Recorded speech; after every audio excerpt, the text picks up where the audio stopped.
चलिए आज के क्लास का हमारा टॉपिक है आइडल्स। जैसा कि आप सभी को पता होगा, हम लोग सेमेस्टर 4 का पेपर 10 पढ़ रहे हैं। पेपर 10 में हम लोग ring theory and linear algebra पढ़ना है और इसमें हम लोग सबसे पहले रिंग थ्योरी पढ़ रहे हैं। और रिंग थ्योरी में हमने पिछले क्लास तक पढ़ा था सबरिंग क्या होता है और सबरिंग से रिलेटेड हमने कुछ इंपॉर्टेंट थ्योरम्स करे थे। ठीक है, अब इसी सबरिंग से संबंधित कुछ आगे के टॉपिक्स हैं जिसे हम लोग आइडल्स कहेंगे। ठीक है, अब ये बहुत इंपॉर्टेंट है क्योंकि आप सेमेस्टर 6 में भी जाएंगे ना, तो ये टॉपिक आपका पीछा नहीं छोड़ने वाला। ठीक है, तो इस चीज़ को आपको बहुत अच्छे से समझना होगा सबसे पहले। ठीक है, डेफिनेशंस भी इंपॉर्टेंट है आपके एग्जाम्स के लिए और अभी जो हम लोग आगे कुछ थ्योरम्स करेंगे उसके लिए भी इंपॉर्टेंट है। क्लियर? तो सबसे पहले देखिए आइडल्स होता क्या है, हम लोग रफली समझ लेते हैं। इसके बाद हम लोग प्रॉपर इसका डेफिनेशन जो होगा उस चीज़ को हम लोग देखेंगे। क्लियर है? चलिए इस चीज़ को समझने के लिए हम क्या कर रहे हैं, सबसे पहले एक r प्लस डॉट, ये हम एक रिंग ले रहे हैं। ठीक है, हमने क्या किया, एक रिंग ले लिया r प्लस डॉट। क्लियर? अभी आइडल्स देखिए, अगर आइडल्स का डेफिनेशन आप बहुत अच्छे से समझते हैं ना, तभी आगे की चीज़ें क्लियर होने वाली हैं। इस पर बहुत अच्छे से समझना है। ठीक है, तो देखिए r प्लस डॉट क्या है, हमने एक रिंग ले लिया। अब ये आपको पता है कि अगर ये चीज़ रिंग है तो r क्या होगा, अपने आप में एक सेट ही तो होगा। सेट एक स्पेशल टाइप्स के सेट को ही तो रिंग कहते हैं हम लोग किसी बाइनरी ऑपरेशन के रिस्पेक्ट में। ठीक है, तो ये एक सेट होगा। तो चलिए हम इससे एक सबसेट बनाते हैं, क्योंकि आप पता है, जैसे कि आपको पता था कि r प्लस डॉट अगर एक रिंग है तो इसका ही एक सबसेट, जैसे एस मान लिया जाए एक सबसेट हो गया, तो ये सबसेट अगर इसी बाइनरी ऑपरेशन के रिस्पेक्ट में रिंग होता था तो इसको हम लोग क्या कहते थे, सब रिंग। कुछ याद आया? सब रिंग क्या होता था, हमें अभी हम लोग पढ़ कर आए हैं कि रिंग का जो सेट है उससे एक सबसेट बनाइए। अगर वो सबसेट अपने आप में रिंग हुआ सेम बाइनरी ऑपरेशन के रिस्पेक्ट में, तो क्या कहलाएगा, वो सब रिंग कहलाएगा इस रिंग का। तो आइडल्स का कॉन्सेप्ट भी सेम है, बहुत हद तक सेम है। बात को समझना है ध्यान से। r प्लस डॉट कोई रिंग है, हम इस सेट से एक सबसेट बना दिए, हम बना देते हैं, चलिए s बनाते हैं। ठीक है, s ही नाम का एक सबसेट बनाते हैं और यही सबसेट क्या कहलाएगा, इसका आइडल कहलाएगा। क्या कहलाएगा, इसका आइडल। अब देखिए आइडल भी दो प्रकार के होते हैं, एक होता है लेफ्ट आइडल, दूसरा होता है आइडल। ठीक है, राइट आइडल, सॉरी। पहला होता है लेफ्ट आइडल, दूसरा होता है राइट आइडल और तीसरा जो होता है वो होता है सिर्फ आइडल।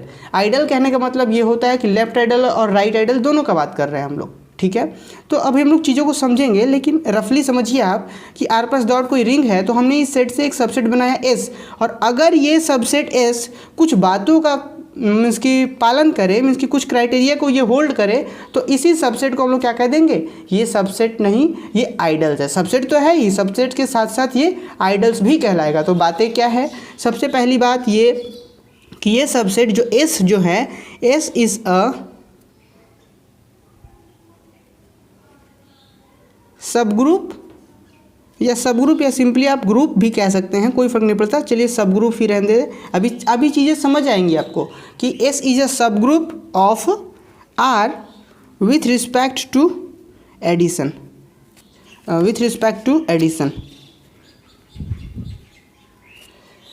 ठीक है, पहला कंडीशन फिर से समझिए, r प्लस डॉट कोई रिंग था, हमने एक सबसेट लिया s, और s अगर दो बातों का ध्यान रखता है। पहला बात ये कि s is a subgroup of r with respect to addition. पहला बात तो ये होना चाहिए कि ये जो है इसका सब ग्रुप होना चाहिए। अब सब ग्रुप के लिए क्या कंडीशन था, मैंने आपको बहुत अच्छे से बता रखा है।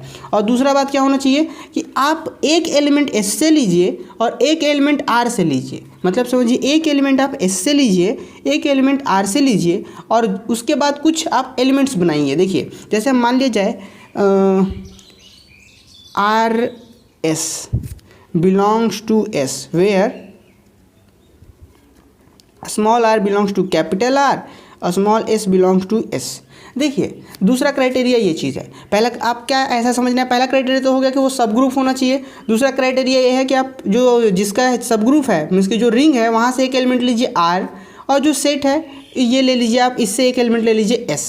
ठीक है, और ये दोनों के दोनों आर्बिट्ररी हैं। यहाँ पे जितने भी एलिमेंट है ये सारे R के लिए, मीन्स कि इसके अंदर जितने भी एलिमेंट्स हैं उन सभी में से आप कोई भी ले सकते हैं, और इस S में जो भी एलिमेंट्स हैं उसमें से आप कोई भी ले सकते हैं। दो एलिमेंट हमने लिया और इससे हमने एक एलिमेंट बनाया, एक रिजल्ट बनाया। वो क्या बनाया, RS, या RS बना सकते हैं या SR बना सकते हैं। बात को समझना है, ये जो आपका रिंग है इसका जो एलिमेंट अगर राइट साइड है तो ये सेट कहलाएगा राइट आइडल, और अगर इसका एलिमेंट लेफ्ट साइड है, देखिए इधर राइट साइड है तो राइट आइडल, लेफ्ट साइड है तो लेफ्ट आइडल कहलाएगा। फिर से समझिए, इसका सबसेट एस को आइडल कहलाने के लिए दो बातों को ध्यान रखना होगा। पहला बात क्या कि S is a subgroup of R with respect to addition. दूसरा बात क्या कि आप दो एलिमेंट लीजिए, एक आर से लीजिए दूसरा एस से लीजिए, और अगर इन दोनों का जो बाइनरी कंपोजिशन बनेगा, ऑपरेशन लगाने के बाद जो रिजल्ट बनेगा आर एस या एस आर, आप इस तरीके से भी तो ऑपरेशन कर सकते हैं, आर एस या फिर एस आर। ठीक है, अगर आर एस एस में बिलोंग कर रहा है, एस मतलब इस सबसेट में बिलोंग कर रहा है, अगर आर एस इस सबसेट में बिलोंग कर रहा है तो देखिए बड़ा जो हमारा रिंग था उसका एलिमेंट किधर है, लेफ्ट साइड है, तो ये चीज़ लेफ्ट आइडल कहला जाएगा। अगर एस आर इसमें बिलोंग कर रहा है, क्या अगर एस आर बिलोंग कर रहा है तो देखिए ये रिंग का एलिमेंट किधर है, राइट साइड, तो ये राइट आइडल कहला जाएगा। अगर दोनों बिलोंग कर रहा है तो left ideal as well as right ideal. ठीक है, लेफ्ट आइडल भी कहेंगे और राइट आइडल भी कहेंगे, या फिर सिंपली उसको हम लोग आइडल कहेंगे। बातें समझ आ रही है? तो चलिए, आई होप आपकी आप सभी चीज़ों को समझ पाए होंगे। अब आपको डेफिनेशंस को रटना नहीं पड़ेगा। ठीक है, चलिए तो अब हम लोग देखिए, सबसे पहले आपसे क्या पूछा जाएगा एग्जाम में, आपके एग्जाम में ये पूछा जा सकता है डिफाइन लेफ्ट आइडल या डिफाइन राइट आइडल, जो कि कभी नहीं पूछा जाएगा। आपको सिंपली पूछा जाएगा डिफाइन आइडल, और अगर आइडल पूछा जाता है तो आपको दोनों चीज़ें डिफाइन करनी होंगी। ठीक है, लेकिन हमने सेपरेट करके डिफाइन किया है, आपको एग्जाम में किस तरीके से लिखना है वो भी हम बताएंगे आपको। तो सबसे पहले आइडल समझ लीजिए कि आइडल क्या है, लेफ्ट आइडल क्या है। तो देखिए, a non empty subset S of a ring R is said to be left idol of R if पहला condition S is a subgroup of R with respect to addition। दूसरा बात क्या, R S belongs to S for all R belongs to R and for all S belongs to S। समझ में आया? वही बात है लेफ्ट आइडल के लिए, जो रिंग का एलिमेंट है, मैंने आपको बताया ना कि इस R में से आप किसी भी एलिमेंट को लीजिए, फॉर ऑल मीन्स कि आप सारे के लिए आप जो भी एलिमेंट उठाएंगे ऐसा ही रिजल्ट मिलना है आपको। तो ये चीज़ अगर लेफ्ट साइड में है हमारा इस रिंग का एलिमेंट तो ये लेफ्ट आइडल कहलाएगा। अब सेम इस तरीके से हम लोग राइट आइडल की ओर बढ़ें तो राइट आइडल का डेफिनेशन क्या कहता है, right ideal a non empty subset S of a ring R is said to be a right ideal of R if S, पहला condition S is a subgroup of R under addition, दूसरा S R, देखिए right side में इस बार तभी तो right ideal है, S R belongs to S for all R belongs to R and for all x belongs to S. Clear है? ये लेफ्ट आइडल था, राइट आइडल था। अगर आप सिर्फ आइडल्स के बारे में आ जाए कि आइडल, यही चीज़ डेफिनेशन आएगा आपके एग्जाम में, और ये बहुत इंपॉर्टेंट है। तो देखिए, आइडल कहने का मतलब कि राइट भी होना चाहिए, लेफ्ट भी होना चाहिए।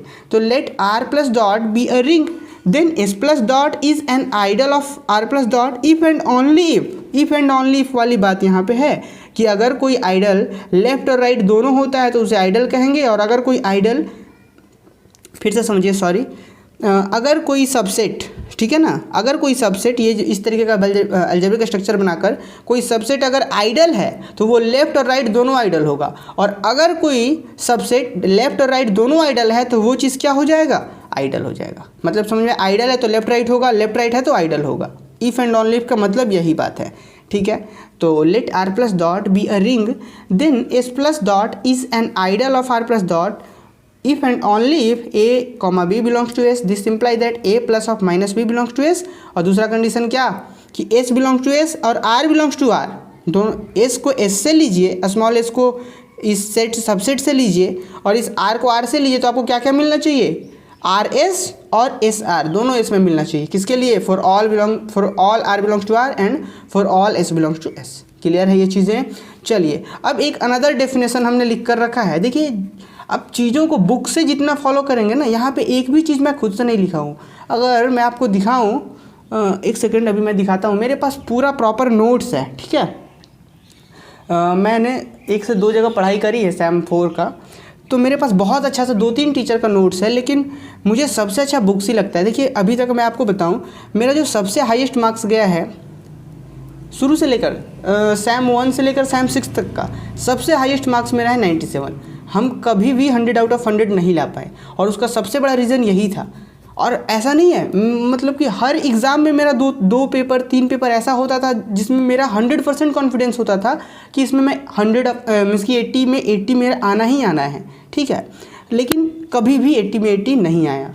वो इस वजह से मुझे अब पता चलता है कि जो चीज़ें कोई अगर टीचर लिखवाता है तो जो चीज़ टिपिकल होते हैं ना, थोड़ा सा उस चीज़ को लोग स्किप कर देते हैं।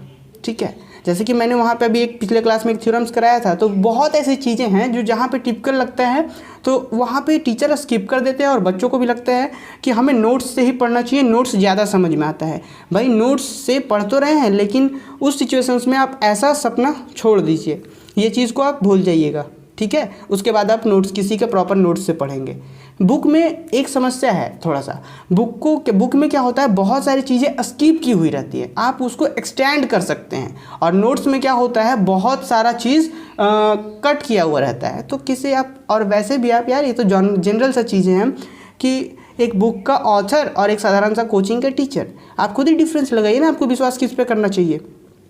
तो इन बातों का ध्यान रखना है, और जितना हो सके आप समझ लीजिए, किसी भी यूट्यूब चैनल से कहीं से भी समझ लीजिए, लेकिन कोशिश कीजिए कि आप जो नोट्स बना रहे हैं वो किसी एक बुक को, 2 बुक को फॉलो करके आप नोट्स बना रहे हैं, ठीक है। और आप जो एग्ज़ाम में लिखेंगे वह मतलब ऐसा कह सकते हैं कि बुक को फॉलो करके लिखेंगे, ठीक है। और कुछ लोग तो कॉन्ट्राडिक्शन भी करेगा इस पे कि भाई सब लोग बताते हैं बुक से ना लिखो, बुक में कुछ नहीं रहता, तो ये मेरा एक्सपीरियंस है, ठीक है, और हम इसलिए कहते हैं। चलिए, तो देखिए अब हम लोग अनदर डेफिनेशन सब रिंग आइडल्स के बारे में बात कर रहे हैं कि आइडल्स का अनदर डेफिनेशन क्या होता है। A subset S of a ring R is called an ideal of R if S is a subgroup of the additive group R and S belongs to S, R belongs to R S belongs to S and S R belongs to S. तो वही चीज़ें हैं जो अभी हमने देखा। तो ये हमारा डेफिनेशन था किसका, आइडल का डेफिनेशन था, जो कि बहुत ही ज़्यादा इंपॉर्टेंट है आपके एग्जाम के पॉइंट ऑफ व्यू से, ठीक है।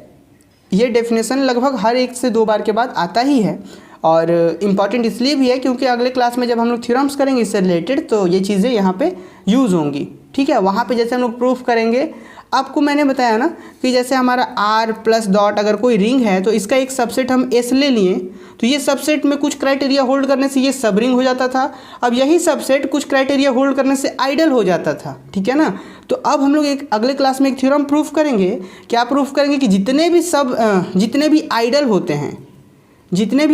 होते हैं वो सब रिंग होते हैं। समझ में आ रहा है ना कि that every ideal is a subring, इसके जितने भी आइडल होते हैं वो सब रिंग होते हैं। तो ये चीज़ ये भी एक इंपॉर्टेंट थ्योरम्स है जो कि हम लोग नेक्स्ट क्लास में करेंगे।